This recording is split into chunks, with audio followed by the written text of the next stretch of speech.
कुछ एक झूठ हमारे दिमागों में बैठा दिए जाते हैं।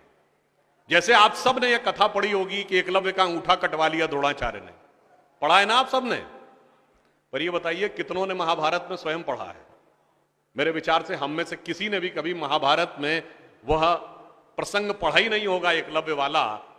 और अगर हम यह भी विनम्रता से पूछे कि महाभारत के कौन से चैप्टर में है, तो भी शायद हम में से किसी को ध्यान नहीं होगा कि महाभारत के वन पर्व में एकलव्य का उल्लेख है।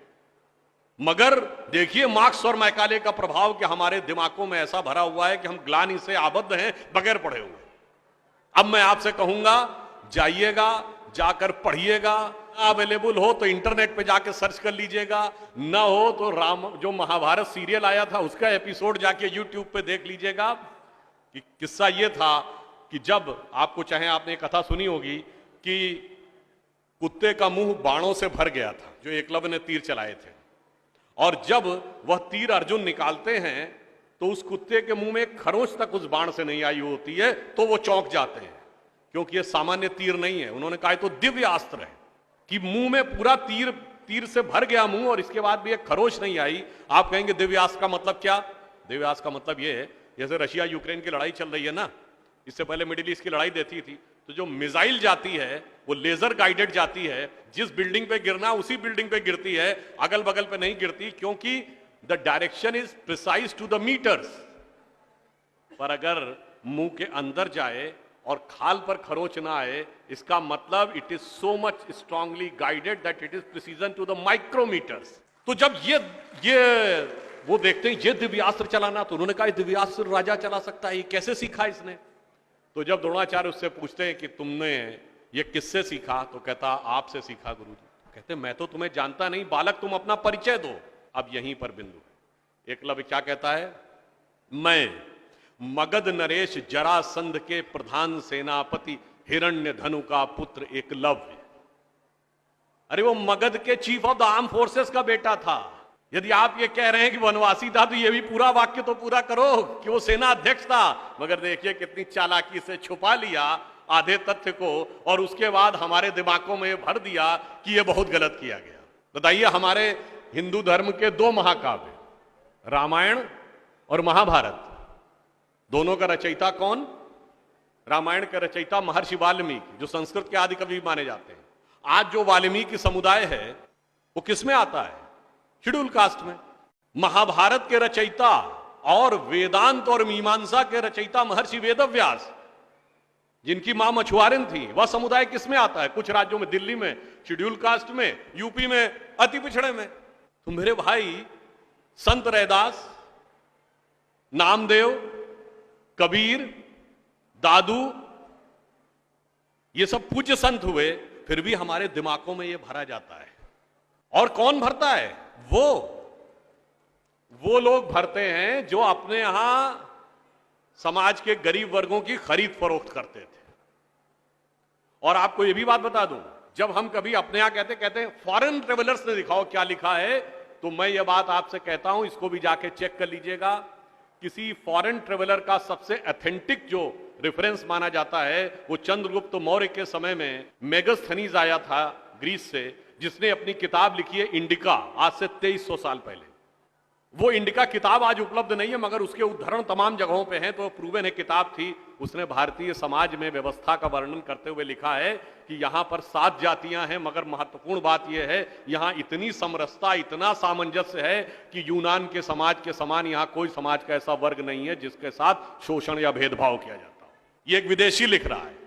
और मैं एक और बात आपसे बताना चाहता हूं, बहुतों को नहीं पता होगा, गांव में पंचायत होती है ना, ये पंचायत में 5 की संख्या कहां से आती है? ये 4 या 6 क्यों नहीं? 5 की संख्या जानते कहां से आती है? 4 वर्ण माने गए थे, तो किसी भी गांव में निर्णय लेना होगा तो चारों वर्णों का एक एक प्रतिनिधि होगा, और 5वां जानते कौन होगा? गांव के बाहरी क्षेत्रों में रहने वाले वो वनवासी जो प्रत्यक्ष रूप से गांव का हिस्सा नहीं है, पर हमारे निर्णय का प्रभाव उनके जीवन पर भी पड़ेगा, तो 5वां प्रतिनिधि उनका होगा। वहां से यह पंचायत का भाव आता है। और फिर मैं आपसे कहना चाहता हूं, हमारे दिमाग में एक और चीज भर दी गई कि जाति व्यवस्था हमने बनाई। आपको पता है कास्ट शब्द कहां से आया?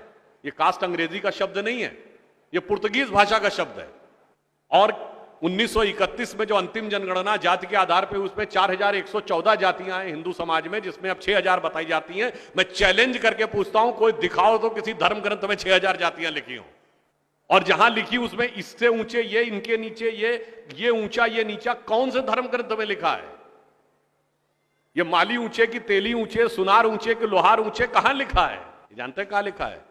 एक British census commissioner Herbert Risley द्वारा किए गए सेंसस में हिंदू समाज को जातियों में विभाजित करके ऊपर से नीचे तक लिखा गया, और फिर वो हमारे ऊपर अध्यारोपित कर दिया गया है। हमारे दिमागों में कैसी कैसी बातें भरी जाती हैं। एक थोड़ा लिबर्टी लेते हुए यह भी कहना चाहूंगा, महिलाओं को पढ़ने का अधिकार नहीं दिया जाता था।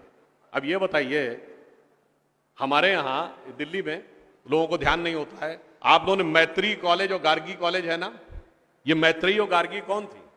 ये वैदिक काल की 20-22 विदुषी स्त्रियों में से एक हैं। गार्गी ने ऋषि याज्ञवल्क्य के साथ शास्त्रार्थ किया।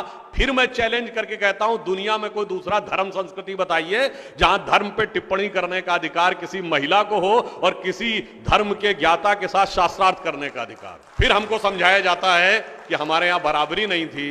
अरे आप सबको याद हो, सबसे प्रख्यात शास्त्रार्थ कौन सा है? आचार्य मंडन मिश्र और आदि शंकराचार्य के बीच में। दोनों के बीच में जो शास्त्रार्थ हुआ, उसका जज कौन था? आचार्य मंडन मिश्र की पत्नी उभय भारती। फिर मैं चैलेंज करके पूछता हूं, पहले दुनिया कोई धर्म बताइए जहां टिप्पणी करने का अधिकार स्त्रियों को हो और जज बनने का अधिकार हो डिस्कशन में। उसके बाद हमसे कहते हैं कि साहब बराबरी नहीं थी। इसलिए मैं कहना चाहता हूं कि हमारे यहां तो समाज में जिस प्रकार से एकाकार करके सबको साथ में लिया जाता था, बराबरी का तो आलम यह था, बराबरी नहीं थी, यह सच है। हमारे यहां बराबरी नहीं थी। हमारे यहां मातृशक्ति को पहले रखा जाता था। इसीलिए हम क्या बोलते हैं? सीताराम, सीता पहले राम बाद में। लक्ष्मी नारायण, लक्ष्मी पहले नारायण बाद में। गौरी शंकर, गौरी पहले शंकर बाद में। राधे कृष्ण, राधा पहले कृष्ण बाद में। माता पिता, माता पहले पिता बाद में। और इसीलिए हमारे जितने भी प्रतीक हैं, भारत भी माता है, धरती भी माता है, प्रकृति भी माता है, गीता भी माता है, गंगा भी माता है, गाय भी माता है, गायत्री भी माता है।